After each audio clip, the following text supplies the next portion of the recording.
오늘 하나님의 말씀은 마태복음 5장을 통해 주신 말씀을 나눌 텐데, 요들 되는 말씀은 마태복음 5장 13절에서 16절 말씀이 되겠습니다. 마태복음 5장 13절에서 16절 말씀 제가 한번 선포하겠습니다. 너희는 세상의 소금이니 소금이 만일 그 맛을 잃으면 무엇으로 짜게 하려? 후에는 아무 쓸데없어 다만 밖에 버리고 사람에게 밟힐 뿐이니라. 너희는 세상의 빛이라. 산에 있는 동네가 숨기지 못할 것이요 사람의 등불을 켜서 말 아래 두지 아니하고 등경 위에 두나니 이러므로 집안 모든 사람에게 비치느니라. 이같이 너희 빛을 사람 앞에 비치게 하여 저희로 너희 착한 행실을 보고 하늘에 계신 너희 아버지께 영광을 돌리게 하라. 아멘. 오늘 이 말씀을 통하여 성도는 세상의 소금과 빛입니다. 세상의 빛과 소금. 오늘 이 말씀을 통해서 제가 나누고 싶은 것은 우리가 하나님의 일을 하기 전에 먼저 하나님의 사람이 되어야 되겠다.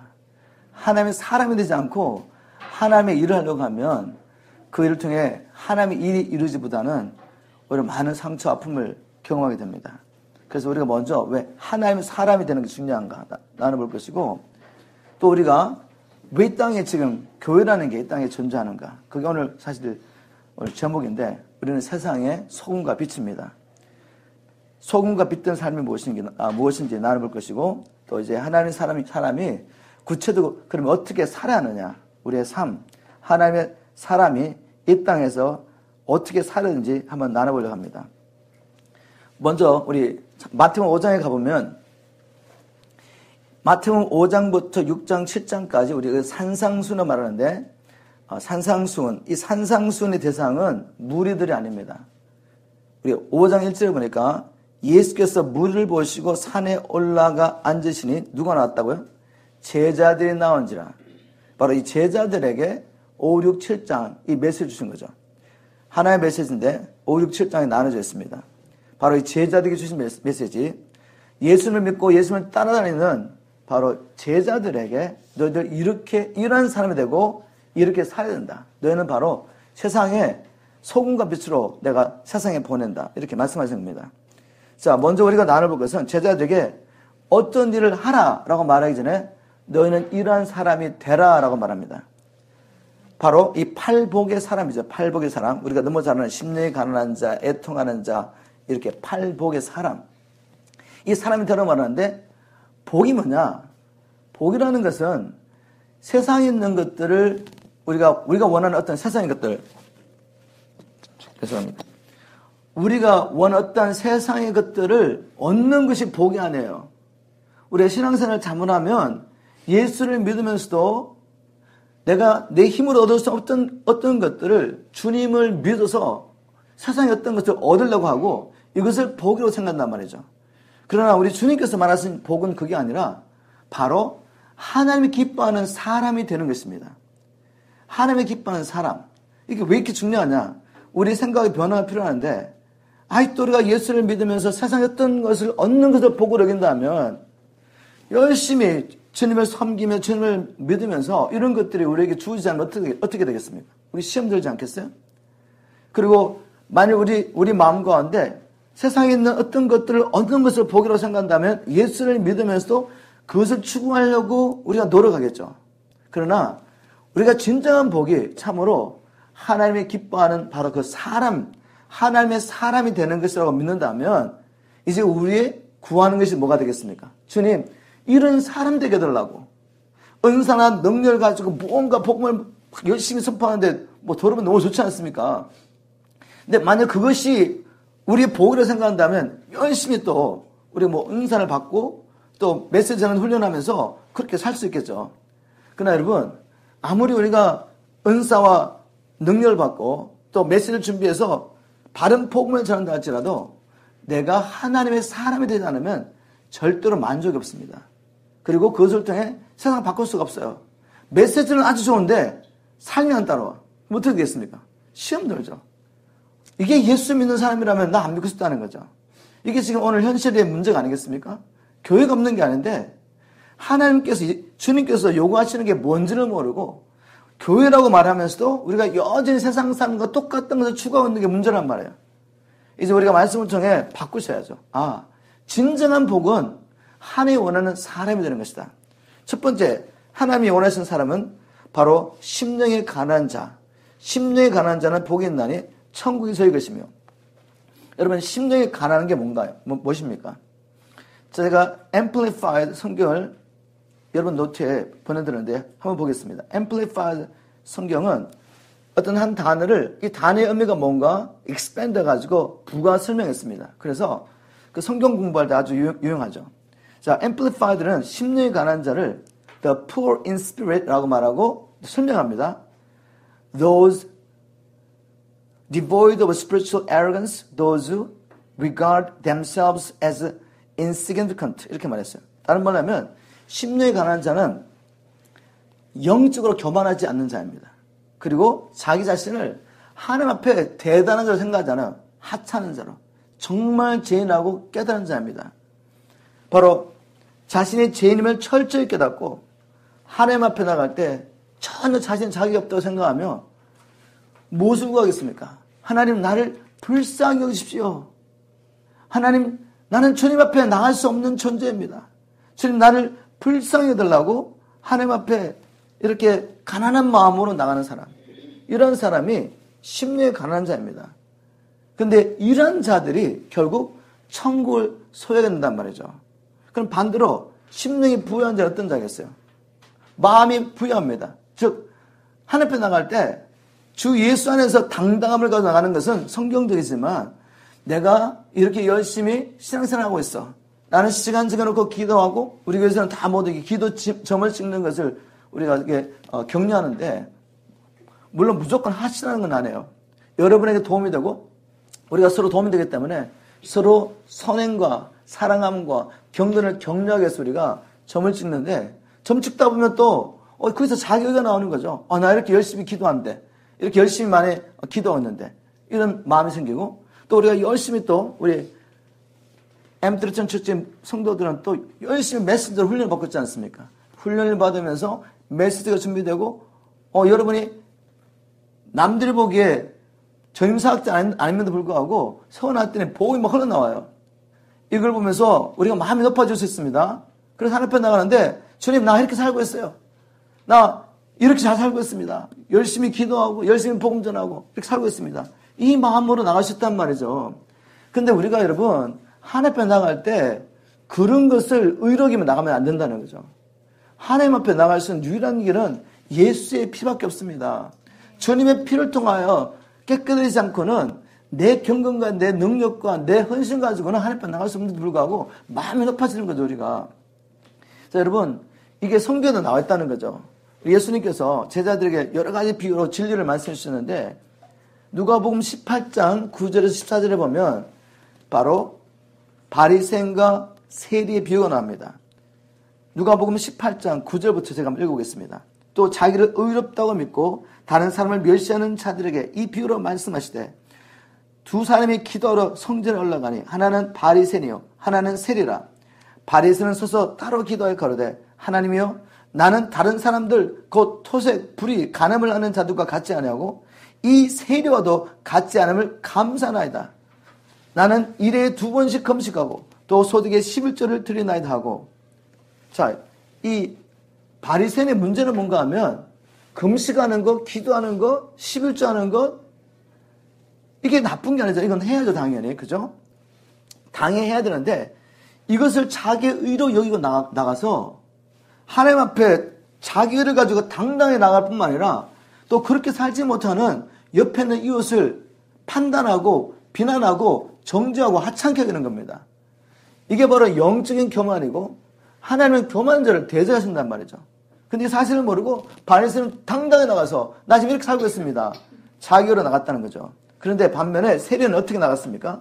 세리는 멀리 서서 감히 눈을 들어 하늘을 울어보지도 못하고 왜? 죄인이기 때문에 자기 죄를 너무 깨닫고 가난한 심령이 돼가지고 가슴을 치며 가로되 하나님이여 불쌍히 여기시옵소서 나는 죄인으로소이다 하였느니라.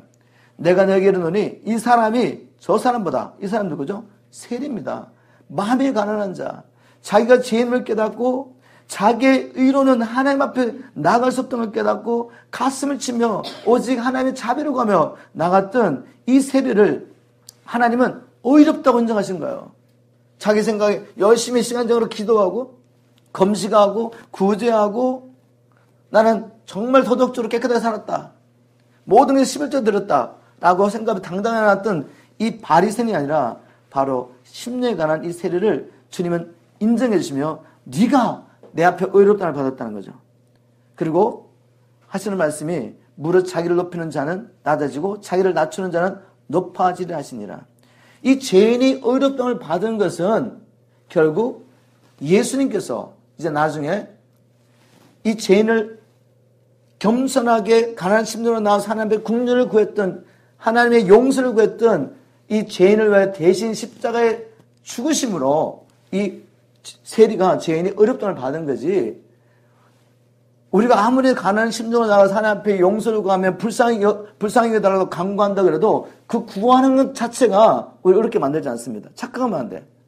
내가 이렇게 막 눈물을 흘리고 하나님 앞에 통일의 심령으로 나갔기 때문에 그것 때문에 하나님께서 우리를 용서하시는 것이 아니라 용서하시면 반드시 대가를 지불해야 돼요. 누가 대가를 지불하셨죠? 우리 예수님께서. 주님께서 뒤에 가면 마태복음 20장 28절에 보면 인자가 온 것은 섬김을 받으라 함이 아니라 도리어 섬기려 하고 자기의 몸을 많은 사람의 대속물로 주려 하심이라. 이 바로 주님의 대속이 있기 때문에 이렇게 회개하고 가난한 심령으로 나아갔던 이 세리가 용서를 받고 하나님 앞에 의롭다함을 받고 간 것입니다. 주님 말씀하십니다. 가난한 심령이 가난한 자 바로 이들에게 하나님은 천국을 주신다고 말씀하시는 천국. 천국은 바로 이 심령이 가난해야 됩니다. 심령이 가난해야 돼. 우리가 처음 주님 만날 때도 이 가난한 심령으로 나가야 됐지만 이제 우리가 주님과 동행하면서 우리 나름대로 경건을 훈련하고 또 주의 말씀에 순종하여 복음을 전하며 하나님 나를 구하며 살면서도 우리는 늘 가난한 심령이 필요합니다. 여러분 바울이 없어요. 바울이 주님 만나고 난 다음에 주님 만나기 전에는 마음이 부유한 자였죠. 나갈 수 어려운 자가 어디 있어. 율법의 의로는 완전히 어렵다고 생각하면서 살았던 사람이죠. 근데 주님 만나고 난 다음에 이제는 복음을 전하면서 온갖 핍박과 배고픔과 감옥에 갇히는 것과 채찍에 맞음과 이런 고난을 당하면서 복음을 전하고 있는데 그는 점점 주님과 동행하며 주님의 빛 가운데 나갔을 때 어떤 심령이 됐죠? 주님, 나 주를 위해서 이렇게 헌신하고 있습니다. 생명 바쳐 복음 전하고 있습니다. 하고 나간 게 아니에요. 나는 죄인 중에 개수로서이다. 주님 앞에 점점 나가고 주님에 붙잡혀서 살고 있는데 가난한 심령이 되는 거죠. 바로 이것이 은혜입니다, 여러분. 이러한 가난한 심령을 가진 자가 천국을 소유하게 될 것입니다. 아멘. 그런데 천국을 소유한다고 말할 때 Amplified에서는 이렇게 번역했어요. For theirs is the kingdom of heaven both now and forever. 자, 그 말은 뭔가 하면 천국은 우리가 장차 미래에 갈 것이 아니에요. 지금부터 영원토록 누릴 수 있는 것입니다. 우리가 가난한 심령으로 나의 연약함을 깨닫고 하나님 앞에 내가 얼마나 하찮은 존재인 것을 깨닫고 오직 하나님의 긍휼을 구하며 자비를 구하며 늘 하나님 앞에 예수의 피를 믿고 나가는 자는 그 심령에 천국이 지금 임했다 이 말입니다. 천국이 임한 게 복이죠, 여러분. 이보다 더 큰 복이 어디 있겠습니까? 천국이 지금 내 안에 있는데 세상의 모든 것을 가지고 있지만 내 마음에 천국이 없어요. 내 마음에 전쟁이 있습니다. 시기와 질투가 있습니다. 남을 미워합니다. 시기합니다. 잠을 못 잡니다. 염려와 근심 걱정에 빠져 있어요. 이게 복입니까? 세상의 모든 걸 가지고도 복이 아니죠, 이게. 복은 주님이 내 안에 오셔서 나를 통치하실 때. 이게 진정한 복이 아니겠습니까? 이 복을 지금부터 영원토록 누리기를 간절히 소원합니다. 이제 애통하는 사람은 복이 있나니 저희가 위로를 받을 것이며라고 말했습니다. 여러분, 이것은 연결되어 있습니다. 팔복의 사람은 따로따로 있는 것이 아니라 바로 한 사람이죠. 심령이 가난한 심령을 가지고 하나님 앞에 자비를 구하며 나아가는 자가 애통하게 돼. 자, Amplified 보니까 이 애통한다는 말을 이렇게 번역했습니다. Those who mourn. 그리고 난데 하는 말이 Those who mourn over their sins and repent. 즉 자기의 죄를 인하여 애통해야 합니다.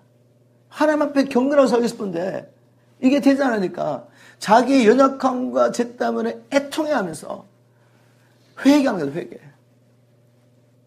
바로 가난의 심령을 가진 자가 이제 애통하게 되는 것입니다. 애통하는 이 자에게 주님은 뭐 어떻게 한다고 그랬죠? 복이 뭐죠? 애통하는 자가 위로를 받습니다. 어떤 위로겠습니까? 이제 이 애통하는 자에게 성령, 위로의 성령이 임하시는 겁니다. 위로의 성령이 임하셔서 너의 죄, 네가 감당할 수 없고 네가 이 죄의 고통 가운데 있지만 이제 독생자 예수께서 너를 위해서 죽으셨기 때문에 독생자 예수를 믿는다면 제사를 받으셨다는 겁니다. 이 복음에 깨달아지면서 위로가 임하니까 이게 천국이죠. 이게 다시 천국입니다. 성령이 위로하심을 경험하게 되는 거죠. 이게 바로 복입니다. 여러분, 우리가 애통하는 자가 돼야 돼요. 여러분, 지금 우리는 애통할 때입니다. 교회가 소금의 맛을 잃어버렸단 말이에요. 교회가 교회되지 못하고 있단 말입니다. 교회가 짓밟히는 건 좋은데 네가 믿는 하나님이 어느냐고 말하고 있을 때 우리가 애통하지 않는다면 뭔가 잘못되지 않겠습니까? 하나님은 우리를 자기의 몸으로 삼으시고 교회로 삼으시고 우리 안에 거하시며 자기의 뜻하심을 드러내며 하나님 나라에 우리가 원하시는데 교회가 이 일을 감당하지 못하겠단 말이죠. 우리가 이것을 바라보면 주님 앞에 애통해야죠.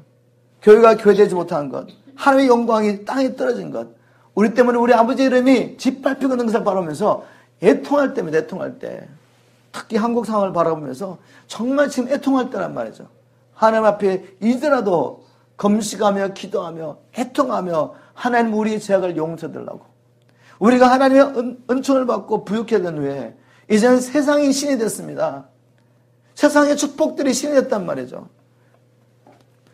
복음을 위해서 권한받는 것보다는 사람에게 영광과 칭찬을 구하는 그런 교회가 되었습니다. 우리 애통해야 합니다. 자, 이 애통하는 자, 하나님께서 위로한다고 말씀하셨습니다. 이렇게 자기 연약함을 깨닫고 하나님 앞에 애통하며 하나님의 위로를 경험한 자, 그런 자가 이제 온유하게 돼요. 온유와 겸손 함께 가죠. 여러분, 자신이 주님 앞에 어떠한 죄인 것을 깨달았습니다. 그 죄 때문에 하나님 앞에 애통하며 주님 앞에 간구했어요. 그랬더니 위로의 성령을 통해서 제사를 받았습니다. 이런 사람이 다른 사람을 볼 때 어떤 눈으로 바라보겠어요? 야, 넌 왜 그렇게 못 살아? 이렇게 정죄와 비판하겠습니까? 하나님의 사랑을 경험했기 때문에 그 사람의 마음이 따뜻하고 인정이 많고 또 절제할 수 있는 것입니다. 바로 Amplifieds는 오늘을 그렇게 번역했습니다. Those the gentle라고 말씀하시고 the kind-hearted, the sweet-spirited, the self-controlled 이 말을 번역하면 온유한 사람은 인정이 많고 마음이 따뜻하고 절제하는 사람입니다. 왜? 자신이 연약함 때문에 애통해야 하고 하나님의 위로를 받았기 때문에 그 마음이 따뜻한 것입니다. 다른 사람을 볼 때 판단하고 넌 왜 그렇게밖에 못해? 라는 마음으로 보지 않는 거죠. 그런데 이런 사람은 연약한 사람이 아니에요. 왜? 주님께서 온유한자가 땅을 차지하리라 말씀하셨잖아요. 땅을 차지하리라. 여러분, 지금은 땅을 누가 차지하고 있습니까? 이 온 세상을 누가 통치하고 있죠? 인정이 사단이 통치하래서 사단의 종들이 인정이 많은가요? 인정 사정이 없죠. 그리고 마음이 따뜻한가요? 마음이 강팍하죠. 그들은 절제합니까? 절제하지 못하죠. 절제도 못하고 마음도 강팍하고 인정 사정이 없는 사람이 세상을 다스렸기 때문에 이것을 어둠의 나라라고 말하는 겁니다. 이제 주님께서 오셔서 온 열방을 실제적으로 예루살렘에서 교회와 함께 열방을 통치할 것입니다. 그때 열방을 통치하는 사람들은 마음이 따뜻한 사람입니다. 인정이 많은 사람입니다. 자기 절제가 되는 사람이에요. 이런 사람이 온 세상을 다스릴 때 어떤 나라겠습니까? 여러분, 그날을 사모하지 않습니까? 저는 너무 사모합니다. 주님 오셔서 주님과 함께 교회가 바로 이 5년자가 땅을 차지하는 그때가 속히 오기를 간절히 소원합니다. 이제 이 5년자가 어떤 삶을 사냐면 의에 줄이고 목마른 삶을 삽니다. 의에 줄이고 목마르다는 것은 이제 다시 Amplified 보면 Those who hunger and thirst for righteousness라고 말하고 이제 설명합니다. 그게 뭐냐면 Those who actively seek a right standing with God. 이제 5년자는 무엇을 구하냐면 하나님 앞에서 올바르게 살기를 간절히 사모하는 것입니다. 하나님 앞에서 올바르게. 이게 바로 의에 주고 목마른 심령이죠. 이것이 하나가 따로 떨어진 게 아니라 가난한 심령으로 애통하는 마음으로 촌패 가서 제상을 받고 성령의 위로하심을 받은 사람이 5년 사람이 갈망하는 게 뭔가 하면 이제 하나님 앞에 바르게 살고 싶은 겁니다. 하나님 앞에 바르게 살지 못하는 것을 보면서 너무 안타까워하고 주님 정말 하나님 앞에 온전히 순종하며 내게 주신 사명을 다 감당하고 살기를 원합니다. 의에 줄이고 목마른 사람이죠. 이런 사람이 갈망하는 것은 이제 자기 안에 하나님 나라에 임하는 것뿐만 아니라 온 열방 가운데 주님의 공의가 실현되고 진리와 사랑이 통치하는 그 하나님 나라를 갈망하는 갈망까지 가는 거죠. 이 의에 줄이고 목마른 자를 주님께서 만족해 하시겠다. 이게 복이죠. 만족. 여러분 만족은 다시 한번 여러분과 나누지만 내가 원하는 어떤 세상의 것들을 얻음으로 만족하는 게 아니에요. 이것을 지금도 추구하시면 여러분 인생이 불행합니다. 만족하지 않습니다. 그러나 하나님과 바른 관계, 하나님의 뜻이 내 안에 이루어지기를 간구하고 하나님의 뜻은 나의 가정과 교회와 이 사회와 열방 가운데 이루어지기를 갈망하는 사람, 그 사람에게 하나님의 진정한 행복과 만족을 주신다는 겁니다. 나의 삶을 통하여 오직 주님의 뜻이 이루어지기를 갈망하는 자에게 진정한 만족이 있을 줄 믿습니다. 왜냐하면 하나님은 인간을 그렇게 창조하셨거든요. 하나님의 뜻이 피조물인 나의 삶 속에 이루어질 때 진정한 만족이 있는 것이 만족이 있는 것이지 나를 향하신 창조의 뜻이 뭔지도 모르고 여기를 떠나가지고 자기가 아닌 사람을 살고 있단 말이에요 지금. 그럼 무슨 만족이 있습니까? 하나님이 계획하신 그 사람이 아니라 자기가 생각한 그 사람, 그 삶을 살고 있으면서 무슨 만족이 있습니까? 제가 늘 이제 예로 들지만 제가 만약에 지금 이제 와이어리스 마이크를 쓰고 있다면 이 와이어리스 마이크는 이 일을 위해서 디자인되고 만들어졌기 때문에 이 일을 써야지 이걸 가지고 사람을 때리면 망가지는 것입니다. 우리라는 존재가 하나님의 계획하신 하나님의 목적이 있단 말이죠. 자기 형상대로 창조하시고 바로 예수 그리스도의 성품을 가지고 땅을 정복하고 다스리고 하나님의 나라를 이루가도록 우리를 불러주시는데 우리가 이 세상에 살면서 하나님을 알지 못하고 하나님 뜻도 알지 못하니까 자기 만족에서 세상의 것을 막 구하고 있단 말이죠. 만족 절대로 없습니다. 여러분이 원하고 계획한 것을 다 이루셔도 만족이 없습니다. 만족은 지금이라도 내가 주님의 뜻을 알고 그 주님의 뜻에 순종할 때 진정한 만족이 있는 것입니다. 우리에게 의에 줄이고 목마른 심령이 있기를 주님으로 축복합니다. 이제 의에 줄이고 목마른 자가 어디를 향하여 가느냐 하면 이제 국률이기 시작합니다. 주님 말씀합니다. 긍휼히 자는 복이 있나니 저희가 국률의 여김을 받을 것이다. 애통하며 하나님 앞에 나아가서 하나님의 은혜를 경험한 자가 이제 아직도 하나님을 알지 못하고 세상에 있으면서 땅의 것을 구하면서 만족하려고 하는 거 보면서 알잖아요. 저렇게 살아도 만족이 없는데 오히려 인생이 깨어질 텐데 어떻게 합니까? 그런 사람을 볼 때 판단하고 비판하고 정죄하는 것이 아니라 긍휼입니다. 긍휼이. 왜? 자기가 긍휼을 경험했기 때문에 예전에 우리가 저렇게 살았잖아요. 저 세상에 빠져가지고 정말 땅의 것을 추구하며 살았거든요. 사람들이 주는 명예에 갈급해가지고 헤비메탈 락 하면서 집에도 가지 않고 지하철에 들어가서 그냥 애들하고 그냥 몇 개월씩 연습하면서 몸도 망가지고 영혼도 망가지고 그렇게 살았단 말이에요. 절대로 만족이 없습니다, 여러분. 예전에 그렇게 살았던 저를 알기 때문에 지금도 세상의 것을 구하는 사람을 볼 때 국리력이지 판단하고 비판하지 않습니다. 우리가 이렇게 국리력일 때 하나님도 우리를 국리력해 주신다. 그런데 이런 국리를 맛본 자가 연약한 지체나 불신자를 보면서 판단하고 정죄한다면 주님 말씀하십니다. 우리 이제 국리 없습니다.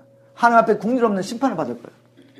그러나 진정으로 하나님의 국리를 경험한 자, 자기의 죄를 깨닫고 애통하는 마음으로 나가서 하나님의 위로를 경험한 자, 제사를 받고 이제 온유한 자가 돼서 의지고 목마른 심령을 사는 자, 하나님의 국리를 경험한 자는 반드시 다른 사람의 국리를 베풀게 됐습니다. 그래서 우리가 마지막 날 하나님의 국리 때문에 심판을 받지 않고 하나님 나라에 들어가게 되는 거죠. 자, 이제 국리한 자가 어디로 이어지냐면 마음이 청결한 자가 되는 것입니다. 이런 모든 과정을 통해서 우리의 마음이 깨끗해집니다. 즉 세상의 욕심들, 세상의 것들이 다 빠져나가죠. 이제는 하나님 나라와 의를 구하면서 영혼들을 향한 그 마음을 향하여 우리가 나아가게 됩니다. 이 마음이 깨끗한 자가 이제 주님을 보게 될 것이라고 말했는데, 죽고 난 다음에 보는 것이 아니라 지금 보게 됩니다. 하나님을 만나게 되는 거죠. 바로 이사야에게 이런 일이 일어났죠. 이사야 6장에 보면 이사야가 이 환상 가운데 주의 성전을 보게 되고 그 환상 가운데 주님의 음성을 듣게 됩니다. 주님이 이렇게 말씀합니다. 주님이 내가 누구를 보내며 누가 나를 위해 갈고, 하나님을 만났을 때 이사야는 하나님의 마음을 깨닫게 되죠. 즉 아직도 하나님을 알지 못하고 죽어가는 저 영혼을 향하신 하나님의 마음을 깨닫게 됩니다. 여러분, 하나님의 마음이 지금 어떻겠어요? 찢어지고 있습니다. 왜? 자기 형상대로 죄를 받은 사람들이 자기를 알지 못하고 살다가 지금도 마귀의 권세에서 고통당하고 있는 것을 보고 계시면서 이제 여기서 이 땅에 사는 동안에 복음을 깨닫지 못하고 죽게 되면 어떻게 되죠? 영원한 지옥에 던지는 것을 안단 말이에요. 저는 어제도 의도적으로 천국과 지옥에 대한 간증을 들었습니다. 의도적으로. 왜냐하면 지옥이라는 것은 실제로 존재하는 것인데, 아직도 하나님 알지 못한 사람들이 병원에서 갑자기 죽었는데 분명히 도라는 경우가 있단 말이죠. 이것을 지켜보던 어떤 닥터가 이런 환자들을 통해서 자기가 모은 다큐멘터리를 가지고 책을 만들어서 책을 썼습니다. 봤더니 정말 죽었다가 다시 돌아온 사람들이 공통적으로 것이 뭔가 하면 죽음 후의 세계를 이야기한단 말이에요. 천국과 지옥을 이야기하더란 말이죠. 그러면서 깨어나서 나는 지옥에 가고 싶지 않아 라고 외치면서 일어나는 사람도 있단 말이에요. 천국을 보고 온 사람도 있고. 제가 왜 이걸 계속 보느냐 하면은, 듣느냐 하면, 보고 듣는 이유는 제 마음 가운데 새기는 거죠. 하나님의 마음이 도대체 어디 있을까? 하나님의 마음, 엠트리튼 처치가 뭐 이렇게 사이즈가 커지고 많은 사회하고 전혀 관심 없습니다. 하나님의 마음은 잃어버린 영혼이 찾은 바 되는 것이죠. 정말 하나님 알지 못하는 영혼이 우리 엠트리튼 처치 여러분을 통해서 하나님을 만나게 되고, 이 예배 가운데 왔다가 복음을 듣고 회개와 하나님 앞에 돌아오게 되는 것, 이거에는 아무런 마음이 없어요. 그렇다면 저는 그 마음을 계속 살펴준다는 거죠. 하나님을 만난 자는 마음이 깨끗한 하나님을 보게 되는데, 하나님을 만난 자는 반드시 내가 누구를 보내며 누가 나를 위해 갈 거라는 음성을 듣게 되죠. 이 음성을 듣는 자의 반응이 뭐죠? 주님, 내가 하겠습니다. 나를 보내세요. 그 길이 험하고 힘들고 복음을 전하면서 어떤 핍박과 혼란이 있는 것을 알지만 주님 나를 보내소서라고 말하는 거죠. 아멘입니까? 이 마음이 청결한 자는 이제 하늘을 보게 됩니다. 마음이 청결한 자가 하늘을 보고 이제 하나님이 무엇을 원하는가 깨닫게 되면 이제 그 다음에 9절 화평케 하는 자가 돼. 화평케 하는 자. 화평케 하는 자가 뭐죠? 어디를 가든지 피스메이커로 사는 거죠. 무너지고 깨어진 곳에 갔을 때 왜 이 가정은 또 이 사람은 이렇게 무너지고 깨어지고 또 이 사람이 이렇게 무너지고 깨어진 걸 알지 않습니까? 왜요? 하나님을 알지 못하기 때문에. 그들이 하나님의 통치를 거부하고 자기 뜻대로 살기 때문에 이렇게 된 것입니다. 그래서 피스메이커로서 하나님의 복음을, 화평의 복음을 전하며 하나님 나라를 이루는 일을 하게 되는 거죠. 이렇게 우리가 화평케 하는 직분을 감당할 때 주님 말씀하십니다. 네가 하나님의 아들이라 일컬음을 받을 것이다. 정말 네가 화평의 복음을 경험했느냐? 그렇다면 우리는 이 화평의 복음을 전하면서 살 수밖에 없고 그 삶을 통해서 너는 하나님의 아들이라 일컬음을 받는 것입니다. 하나님의 아들이라는 증거죠. 복음을 깨닫고 하나님의 자녀였다는 증거입니다.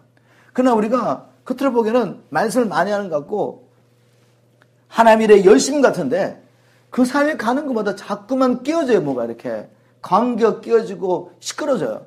그건 뭐죠?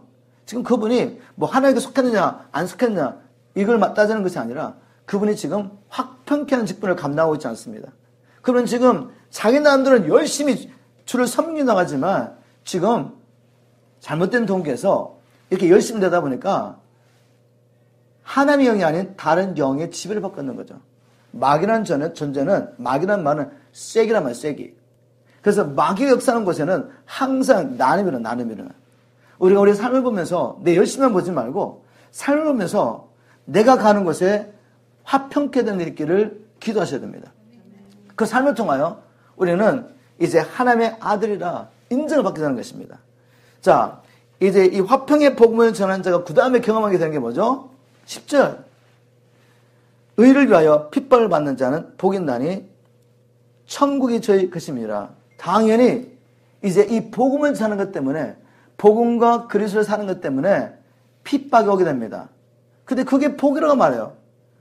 왜 핍박이 오게 되죠? 우리가 이제 이 복음을 전하는 삶을 살면, 아니 화평케 하는 일이 얼마나 좋은 일인데 이 화평케 하는 일을 할 때 오히려 핍박과 환난을 한단 말이에요. 왜?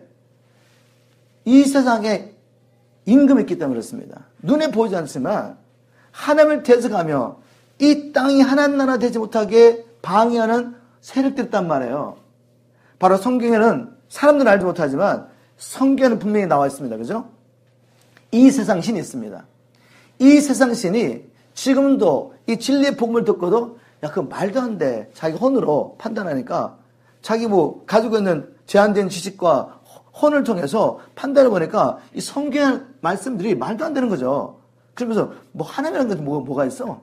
막이라는 게 뭐가 있어? 영적인 세계를 인정하지 않는 거죠. 사실은 영적인 세계에서 지금 보이는 세계를 좀 컨트롤하고 있는데 이걸 믿지 않는 거죠. 바로 이 믿지 않는 자들의 눈을 가려가지고 진리를 들어도 깨닫지 못하게 합니다. 이 마귀는 바로 사람들의 눈을 가려가지고 영원한 세계를 생각하지 못하게 하고 이 땅에 사는 동안에만 세상의 것들을 구하면서 만족하게 만들려고 계속 사람을 속인단 말이에요. 이렇게 자기 소유로 끌고 가다가 이제 저 지옥까지 같이 가기 원하는데 갑자기 하나님 사람이 나타나가지고 자기 소유를 빼앗아가요, 지금. 복음을 전하면서. 그럼 어떻게 하겠습니까, 마귀가? 그냥 가만히 보겠어요? 가만히 보고 있겠습니까? 자기 소유를 빼앗아가는데 하나님의 사람들이 공격하는 거죠. 유혹하든지 미혹하든지 핍박을 주든지 어떻게 해서든지 이 사람을 무너뜨리기 원하는 겁니다. 이 사람을 무너뜨리고 가정을 무너뜨려서 화평케 하는 직분을 감당하지 못하게 역사한단 말이죠. 그런데 주님 말씀하십니다. 이렇게 의를 위하여 핍박을 받는 자는 복이 있다. 여러분, 이제 우리 복에 대한 개념이 완전히 바뀌어야 돼요. 세상 사람과 똑같은 복의 개념을 가지고 있으면 안 되죠. 우리 어떤 복의 개념을 가지고 있는 나를 보면 이 사람이 진짜 예수의 제자인가 아니면 가짜인가 알 수 있죠. 이제 우리가 생각을 바꿔서 이것을 복으로 여겨야 합니다. 자, 그래서 이제 11절에 보면 또 부연 설명하면서 나를 인하여 너희를 욕하고 핍박하고 거짓으로 너희를 거스러 모든 악한 말을 할 때는 너에게 복이 있나니 기뻐하고 즐거워하라. 하늘에서 너희 상이 크미니라. 너희 전에 있던 선지자들 이같이 핍박하느니라. 아니 도대체 내가 선을 행하는데 나를 핍박하고 나를 중상 모략하고 이런 일을 당하는 것이 어떻게 복이 됩니까, 주님? 그리고 복을 여길 뿐만 아니라 기뻐하고 즐거워하래요. 아니 복음 전하다가 막 사람들 인정해가지고 집사님, 형제님, 자매님 정말 놀랐으면 어떻게 그렇게 복음을 이렇게 설명하시고 또 이렇게 기도를 하는데 성령이 나타나는 것 능력으로 말미암아 사람들이 막 은혜를 받고 치료받고 놀랐습니다. 기도 한번 해주세요. 그럼 뭐 돈도 막 갖다 주고 명예를 주고 이래야지 복인데 그게 아니라 오히려 핍박을 받는데요. 오히려 온갖 중상한 말하고 이 사람을 공격하는데 주님 말씀하십니다. 야, 그게 복이야. 그리고 그런 일을 할 때 즐거워 기뻐하라고 말씀하십니다. 우리 복의 개념 바뀌어야 되죠. 왜냐하면 이게 왜 복이냐? 왜 우리가 이런 일들을 기뻐하고 즐거워야 되느냐? 사실 성경에 보면 복음 전하다가 핍박을 당하는데 정말 즐거워합니다. 사도행전 4장에도 보면 한번 볼까요? 사도행전 4장. 제가 4장인지 5장 기억이 안 나서 한번 확인하겠습니다. 5장이면 5장. 사도행전 5장에 보면 이 사도들이 복음 전하다가 공에 붙잡혀가지고 신문을 받고 채찍에 맞고 나오는 사건이 기록됐습니다. 그런데 이 40절부터 보니까 사도행전 5장 40절에 저희가 옳게 여겨 사도들을 불러들여 채찍질하며 예수 이름으로 말한 것을 금하고 놓으니 사도들은 그 이름을 위하여 능력 받는 일에 합당한 자로 여기심을 기뻐하면서 공회 앞을 떠나니라. 지금 예루살렘의 공회가 그 당시에 정말 유대 사회를 좌지우지하고 있던 세력들이죠. 그들이 말합니다. 이들이 결국은 예수님을 십자가에 못 박았는데 너희들 예수님을 더 이상 말하지 마.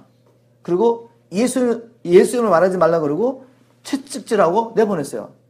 주님 이름 때문에 채찍이 맞고 나왔습니다. 원망 불평할 수도 있잖아요. 하나님, 우리가 복음 전하는데 우리 좀 지켜주셔야지. 뭐 이렇게 말할 수 있잖아요. 그게 아니라 오히려 주님의 이름 때문에 내가 채찍에 맞고 핍박받는 이것이 나요? 기뻐 나왔다는 거죠. 바로 주님의 말씀을 기억한 겁니다. 마태복음 5장에 나오는 말씀, 또 나중에 10장에도 나오지만 이 말씀을 기억하고 기뻐한 것입니다. 왜 기뻐하느냐? 자, 제 말 잘 들어보세요. 여러분, 우리의 가장 큰 복이 뭘까? 우리 이 땅에 태어난 우리에게 가장 귀한 복이 뭐겠습니까? 결국 마지막 날 주님 앞에 서는 거 아니겠어요? 천국 가는 겁니다, 여러분. 이 땅에서 뭐 명예와 뭐 영광을 다 누려도 천국 못 가면 끝이야, 끝. 그렇잖아요. 그런데 성경에 보니까 복음을 위해서 살다가 핍박과 환난을 받을 때 결국 우리가 육체의 일을 버리고 하나님의 뜻을 따라 산다고 말했습니다. 자, 왜냐하면 이게 왜 중요하냐면 예수님께서 천국 들어가는 기준을 이렇게 말씀하셨죠. 나를 불러 주여 주여하는 자마다 천국 가는 것이 아니라 오직 내 아버지의 뜻대로 행하는 자라 들어가리라. 그러면 이 땅에 사는 동안 예수를 믿고 이제 하나님의 생명을 받고 성령의 건너를 받고 우리가 이 땅에 살면서 아버지의 뜻을 행해야 합니다. 아버지의 뜻을 행할 수 있도록 우리에게 새로운 생명을 주시고 성령의 건너를 주셨기 때문에 우리는 경건에 속한 모든 것을 다 받았습니다. 살 수 있습니다. 살아야 되는데 우리 안에 또 뭐가 있죠? 죄의 소욕이 있습니다. 그래서 성령의 소욕과 죄의 소욕이 늘 싸운단 말이에요. 이 싸움을 이겨야 되는데 이기는 방법이 있단 말이에요. 주님께서 이기는 방법을 뭘 주셨냐면 너희가 내 이름 때문에 핍박과 환난을 받을 때 이제 육체의 소욕을 따라 살지 않고 죄를 그치고 육신에 남은 때를 아버지의 뜻을 따라 살 수 있다는 것입니다. 이게 성경 말씀이죠. 자, 베드로전서 한번 가보겠습니다. 베드로전서. 여러분 노트에도 아마 나왔을 것 같은데 베드로전서 4장 1절 2절에 보니까 베드로가 이렇게 기록했습니다. 베드로가 이 서신서를 기록할 때 교회는 엄청난 핍박 환난 가운데 있었습니다. 예수를 믿는 것 때문에. 그래서 그들을 위로하며 격려하면서 이것이 너에게 유익하다라고 말하면서 그리스도께서 이미 육체의 고난을 받으셨으니 너희도 같은 마음으로 갑옷을 삼으라. 이 육체의 고난을 받은 자가 죄를 그쳤음이니 그 후로는 다시는 사람의 정욕을 쫓지 않고 오직 하나님의 뜻을 쫓아 육체의 남은 때를 살게 하려 함이라. 예수님도 우리 주님이신 예수님도 이 땅에서 아버지의 나라 이루고 가시다 고난 받으셨다. 그러니 너희들이 예수의 제자로서 주님의 일을 하기 위해서 이 땅에 보내받았다면 당연히 고난이 있다. 고난 받을 거 각오해라. 근데 이게 유익하다. 우리가 이 고난을 통하여 이제 육체의 일을 버리고 죄를 끝내고 육신에 남은 때를 하나님의 뜻을 따라 살 수 있다. 이렇게 살아야 되잖아요, 여러분. 이렇게 살아야 주님 앞에 갑니다. 근데 그렇게 하기 위해서 복음과 그리스도 때문에 고난을 받게 하는 것입니다. 그래서 기뻐하라는 거죠. 이게 복이다, 이게 복. 그뿐입니까? 이제 이렇게 이 땅에 짧은 시간 살면서 복음과 그리스도에서 하나님 나라를 구하며 살면서 핍박과 환난을 받은 자에게 하나님 어떻게 상을 베푸시죠? 이 땅에서 영광을 누려봤자 잠깐이죠. 그러나 주님께서 우리에게 주신 영광과 칭찬은 영원한 것입니다. 이것을 발견했던 바울은 우리가 이제 그리스도와 함께 상속자가 됐기 때문에 영광과 함께 고난도 함께 받을 거라 말했습니다. 그런데 우리가 당하는 이 고난은 잠깐 하는 것입니다.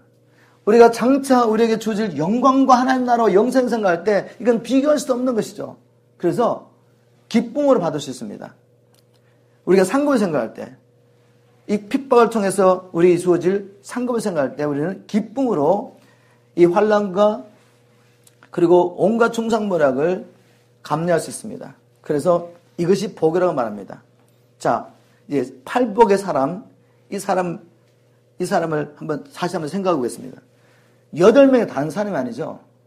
이제 우리가 먼저 자신의 연약함을 바라보며 하나님 앞에 얼마나 우리가 하찮은 존재고 죄인 것을 깨달으며 통회하는 심령으로 하나님 앞에 가서 가난한 심령을 가서 애통해하면서 이제 점점 우리가 성장하는 것입니다. 성장해서 어디까지? 의로에서 핍박받는 데까지 오는 것입니다. 바로 이렇게 의로 해서 핍박받는 데까지 오는 자, 그들에게 천국이 너희 것임이니라. 지금부터 영원토록. 이렇게 팔복의 사람이 되라고 주님 말씀하셨습니다. 팔복의 사람이 되라고 말씀하시고 난 다음에 이제 큰 두 번째로 보면 이제 우리가 누군지 우리 정체성을 이야기하죠. 주님께서 우리를 세상의 소금과 빛이라고 말합니다. 우리 정체성을 늘 기억하고 있어야 됩니다. 왜요? 사람은 생각으로 살기 때문에. 우리는 이 땅의 소금입니다. 이 땅의 빛입니다. 그럼 왜 주님께서 우리의 정체성을 이야기할 때 특별히 이 단어를 사용했는지 한번 말씀 읽고 한번 찾아보도록 하겠습니다. 말씀을 나눠보도록 하겠습니다. 13절에 보니까 너희는 세상의 소금이니 소금이 만일 그 맛을 잃으면 무엇으로 짜게 하려? 후에는 아무 쓸데없어 다만 밖에 버려 사람에게 밟힐 뿐이니라 라고 말씀하십니다. 자, 우리를 소금으로 했습니다. 소금은 어떤 역할을 하죠? 부패를 막는 거죠. 즉 하나님께서 교회를 우리를 이 세상에 두실 때 세상에 썩는 것을 부패한 것을 막기 위해서 성도들을 교회를 각처에 두셨습니다. 그래서 세상이 썩지 않게 하려고. 그런데 문제는 뭔가 하면 이 소금이 맛을 잃을 수도 있다는 거죠. 맛을 잃어버리면 하나님께서 우리를 땅에 보내신 역할을 감당할 수 없어요. 성도가 간직해야 될 이 소금 맛이 뭘까? 소금 맛이 뭐겠습니까? 여러 가지로 해석할 수 있지만 문맥을 보면 뭐겠어요, 여러분? 팔복의 사람입니다. 팔복의 사람. 팔복의 사람이 될 때 소금으로서의 맛을 지키는 거죠. 이거 잃어버리면 뭐 은사와 능력이 아무리 뛰어나고 아무리 바른 복음을 전해도 세상에 소금 될 수가 없어요. 그죠? 여러분, 우리 팔복의 사람 이걸 잃어버리면 안 돼요. 이 사람 맛을 잊어버리면 맛을 잃은 소금처럼 돼가지고 교회가 아무리 웅장히 커져도 그 교육정에 세상과 바뀌지 않습니다. 세상은 어디를 부패한단 말이에요. 교회가 지금 이 소금 맛을 잃어버리는 것은 아닌가. 또 앰플리파이드 보면은 소금의 맛이라고 말하고 갈로하고 뭘 해놨냐면 purpose 이렇게 말했어요. 그것도 맞는 말이죠. 결국 소금의 맛이라는 것은 교회의 사명입니다. 교회가 사명을 잃어버리면 세상에 짓밟히는 거죠. 교회는 하나님께서 땅을 정보 다스리라고 땅의 모든 악을 제거하고 하나의 나라 이루라고 주셨는데 교회가 사명을 잃어버렸어요. 팔복의 사람, 하나님의 사람됨을 포기했단 말이죠. 그리고 세상 사람과 똑같이 바뀌어가지고 세상 것들을 막 사랑하고 추구하겠습니다. 그러면 사이즈는 아무리 크다 하더라도 교회가 아무리 커도 여러분 맛을 잃어버리면 세상을 정복하기보다는 밟히게 됩니다. 그래서 하나님 앞에 애통하며 기도하는 거죠. 하나님, 교회를 교회되게 해주십시오. 하나님의 거룩한 이름을 위해서라도 교회되게 해주십시오라고 기도하는 것입니다. 또 말합니다. 교회는, 성도는 너희는 세상의 빛이라. 산 위에 있는 동네가 숨기지 못할 것이요 사람의 등불을 켜서 말 아래 두지 아니하고 덩경 위에 두나니 이러므로 집안 모든 사람에게 비치느니라. 이같이 너희 빛을 사람 앞에 비추게 하여 저희로 너희 착한 행실을 보고 하늘에 계신 너희 아버지께 영광을 돌리게 하라. 교회를 비추라고 했습니다. 그리고 주님 말씀하십니다. 산 위에 있는 동네가 숨기지 못할 것이다. 자, 이 말씀을 통해 우리가 깨달을 것이 있습니다. 네가 만일 빛이라면 사실 우리는 빛이 아니죠. 빛은 예수님이십니다.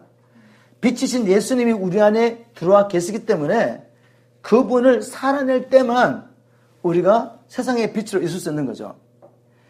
근데 주님이 이렇게 말씀하십니다. 이 빛을 감추지 말라는 거죠. 감추지 말고 드러내라. 그 말을 이렇게 하시는 거죠. 산 위에 있는 동네가 감추지 않을 것이다. 그리고 빛을 밝혀가 등불을 받쳐가지고 말 아래 두지 말고 등잔대 위에 두라. 그래서 비추라는 겁니다. 그 말은 교회가 이제 머물러 있으면 안 된다는 거죠. 우리 M3천 첫째가 여기서 아무리 뭐 은혜가 충만하고 여러분이 여기서 막 엄청난 훈련 받으시고 메신저로 나오고 여기서 모여서 뭐 하자는 겁니까 우리가 지금? 메신저 경련되자는 거예요 우리가? 아니잖아요.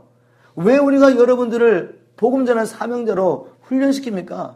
모든 성도는 가서 제자 삼으라는 주님의 명령을 받았기 때문에 그 명령에 순종할 수 있도록 교회에서 훈련시키는 거죠. 그렇다면 여러분이 이 복음을 가지고 나가셔야지 빛을 비추셔야죠. 어두운 세상에 가셔야죠. 아직 복 알지 못하고 묶이는 저 영혼을 찾아가셔야죠. 여기 뭐 있으면 뭐 하겠어요? 우리는 세상의 빛입니다. 어두운 곳에 가서 빛을 발해야 됩니다. 이렇게 빛을 발해서 이 빛을 보고 사람들이 너희 착한 행실을 통해서 하나님께 영광을 돌리라고 말합니다. 그러면 빛이 빛의 사명을 감당하지 못하고 즉 내 안에 계신 예수를 드러내지 못하고 열심히 훈련도 받고 교회를 열심히 갔는데 삶을 보니까 자기 생각대로 막 사는 거죠. 감정대로 막 표현하고 그럼 어떻게 돼요? 빛이 하는 거죠. 잘못된 빛을 비추는 거죠.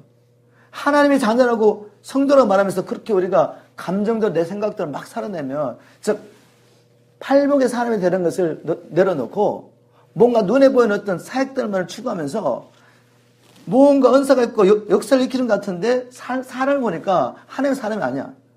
그래서 자기 생각대로 감정대로 막 행하는 거죠. 그러면 그것을 통해 사람들은 하나님을 잘못 오해하게 됩니다. 오히려 하나님께 오도록 빛을 발해야 되는데 예수를 드러내야 되는데 자기를 드러내는 거죠. 이렇게. 그러면 주님께 오는 길을 다 막는 것입니다.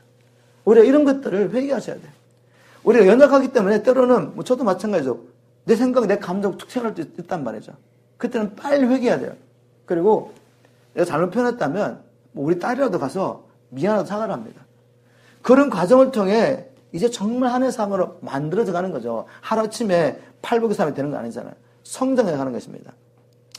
자, 이제 주님께서 이제 굉장히 많은 본문이 남아있지만 여기서 주님께서 이제 세상의 빛, 소금으로 살기 위해서 구체적으로 어떻게 살아라고 말씀하십니다.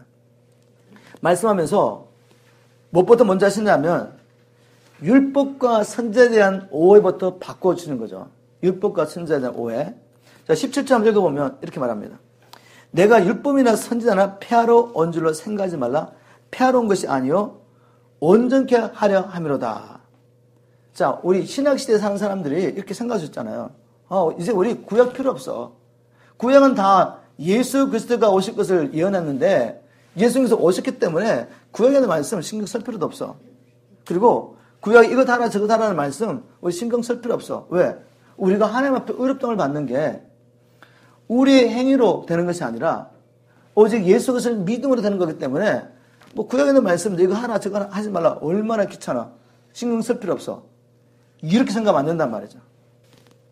만약에 구약이 필요 없다 이렇게 말하면 잘못된 것입니다. 왜냐하면 주님께서 말씀하십니다. 나는 율법이나 선지자를 폐하러 온 것이 아니라 완전케 하기 위해서 왔다고 말했습니다. 자, 여러분 율법이나 선지자를 다른 말로 뭐죠? 구약 성경. 그죠? 구약 성경 폐하러 온 것이 아니라 완전케 하러 왔다. 자, 주님께서 어떻게 완전케 하셨죠? 첫 번째, 구약의 모든 말씀, 율법의 모든 말씀을 온전히 순종하여 이루심으로 완전케 하십니다. 왜 그렇게 하셨죠? 결국 우리가 예수를 믿을 때 주님께서 아버지의 말씀에 온전히 순종한 그것이 우리의 것이 되어서 우리의 의가 되게 하려고. 자, 그리고 구약은 또 성경 뭐라 말하죠? 범죄한 자를 정죄합니다. 율법은 범죄한 자를 정죄합니다. 그래서 하나님의 공의의 심판을 선포한단 말이죠. 범죄한 자는 죽여야 된다. 선포하는데 우리 주님께서는 자기로서는 율법을 온전히 이뤘기 때문에 정죄받을 필요 없어요. 근데 그분이 십자가 못 박혀 죽으셨습니다. 누구를 위해서? 우리를 위해서. 그렇게 함으로 율법 요구를 온전히 이루신 겁니다. 맞습니까, 여러분? 자, 우리 예수님께서는 또 율법의 요구를 온전히 이뤘다. 구약의 율법과 선지를 온전히 이뤘다 할 때 또 한 가지 이룬 게 있습니다. 그게 뭔가 하면 선자들이 뭐로 예언했냐면 여러분 노트에 됐는데 우리 한번 예레미야 말씀과 에스겔서 말씀 보겠습니다. 거기 보면 C번입니다. 예수님께서는 선지자들의 예언을 온전히 이루셨습니다. 내가 율법과 선지자를 온전케 하러 왔다 했을 때 그럼 선지자들의 예언을 어떻게 이뤘냐면 예레미야에서 보면 내가 나의 법을 그들의 속에 두며 그 마음에 기록하겠다는 말씀 있죠. 또 에스겔서 보면 36장 26절 27절 또 새 영을 너희 속에 두고 새 마음을 너에게 주되 내 육신에서 굳은 마음을 제하고 부드러운 마음을 줄 것이며 또 내 신을 너희 속에 두어 너희로 내 율례를 행하게 하리니 너희가 내 규를 지켜 행할지니라 라고 하신 선지자의 예언을 온전히 이루셨단 말이에요. 어떻게 해요? 자, 구약시대 때는 법이 바뀌었습니다. 내 안에는 그 법을 순종할 능력이 없어요. 내 마음은 하나님의 말씀을 순종하기를 싫어합니다. 구약의 성도들이 하나님의 섬기에 완전히 실패했단 말이죠. 그래서 예레미야와 에스겔을 통해 주님 하신 말씀 뭔가 하면 선지자가 예언합니다. 이제 하나님께서 하나님의 백성들의 마음 가운데 새 영을 줄 것이다. 그 법을, 하나님의 법을 바뀌어두는 것이 아니라 마음에 새겨놓기 때문에 이제 자발적으로 할 수 있게 하겠다는 거죠. 그걸 어떻게 이루어졌습니까? 여러분, 율법을 요약하면 뭐가 나오죠? 율법과 선지자의 모든 구약의 말씀을 다 요약하면 딱 두 가지가 나옵니다. 시간이 없기 때문에 나중에 노트 참고하시고 어떤 율법사가 와서 예수님을 시험하면서 주님, 이 하나님의 말씀 가운데 가장 큰 계명이 무엇입니까? 말했을 때 주님께서 두 가지 이야기하시죠. 마음과 뜻과 정성 다해서 하나님을 사랑하라. 이게 첫째 되는 계명이다. 두 번째는 내 이웃을 그렇게 또 사랑해라. 이게 둘째 되는 계명이다 라고 말씀하시고 마태복음 22장 40절에 보면 이 두 가지 계명이 즉 하나님을 사랑하고 이웃을 사랑하는 것이 모든 율법과 선지자의 강령이다 이렇게 말합니다. 즉 모든 구약의 말씀은 결국 요약하면 이 두 가지를 말하고 있는 것이다 라고 말하는 것입니다. 이제 따라오십니까? 자, 이 두 가지를 또 주님께서 이제 최후의 만찬자로 제자들에게 세 계명으로 요약하시죠. 이 두 가지를 다 합쳐가지고 내가 너에게 세 계명을 주노니 요한복음 13장 3, 4절 내가 너희를 사랑한 같이 내 이웃, 내 형제를 사랑하라로 끝내버렸습니다. 그래서 로마서에 가면 13장에 가면 바울이 이렇게 말하죠. 바울이 이렇게 말합니다. 로마 13장에 가면 바울이 뭐라고 말하냐면은 이웃을 사랑하는 것은 모든 율법을 이룬 것이다. 사랑은 율법의 완성이라고 말합니다. 그래서 한마디로 말하면 주님께서 구약뿐만 아니라 신약의 모든 말씀을 하나로 요약하신 거죠. 사랑해라. 네 이웃을 사랑하는 자가 하나님을 사랑하지 않을 수 없다는 거죠. 그러나 하나님을 사랑한다 하면서 이웃을 사랑하지 않으면 거짓말하는 것입니다. 그래서 우리의 사랑의 진실한 것을 알려면 이웃을 사랑해서 보면 안다는 거죠. 자, 그런데 이렇게 사랑하게 하기 위해서 하나님 하신 일이 뭐죠? 그 하나님의 사랑을 마음에 우리 심령에 새겨준 겁니다. 어떻게 해요? 복음을 통해서. 죽을 수밖에 없는 우리를 하나님이 살리시라고 창조자 하나님 예수 그리스도가 혈과 육을 가진 인간의 몸으로 이 땅에 오셔가지고 우리를 죽으십니다. 이것을 깨닫게 된 사람에게는 하나님의 사랑이 우리의 심령에 계시되는 것입니다. 성령을 통해서. 그 사랑이 우리 안에 새겨지는 거예요. 이 사랑을 경험했기 때문에 이 사랑으로 하나님을 사랑하고 이웃을 사랑하는 삶이 나오는 것입니다. 그래서 우리가 요한일서 4장 가보면 사도 요한이 이렇게 말하고 있죠. 제가 이거까지만 하고 오늘 5장 다 못 건널 것 같아요.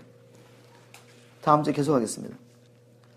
어차피 산상수훈 5, 6, 7장이 하나의 메시지거든요. 그래서 여기서 끊고 여러분에게 다음 주에 계속 나눌 텐데 일단 요한일서 우리 한번 요한일서 4장을 가보겠습니다. 요한일서 4장. 어떻게 주님께서 구약의 선지자의 예언 내가 너희들의 마음속에 새 영을 주고 내 법을 너희 마음속에 새기겠다 하신 이 말씀을 성취하셨는지 보여드리겠습니다. 바로 복음을 통해서 그렇게 하셨다는 거죠. 9절 요한일서 4장 9절 하나님의 사랑이 우리에게 이렇게 나타난 바 되었으니 하나님이 자기의 독생자를 세상에 보내시면 저로 말미암아 우리를 살리려 하심이니라. 사랑은 여기 있으니 우리가 하나님을 사랑한 것이 아니요 오직 하나님이 우리를 사랑하사 우리 죄를 위하여 화목제로 그 아들을 보내셨음이니라. 사랑하는 자들아 하나님이 이같이 우리를 사랑하셨은즉 우리도 서로 사랑하는 것이 마땅하도다. 하나님이 이런 사랑으로 너희를 구원하시려고 자기 아들을 화목제물로 보내셔서 그를 죽이시고 그의 죽음을 통해 너희를 살렸다면 이 사랑을 받았다면 사랑하는 자들아 우리가 이제 서로 사랑할 것이 맞다.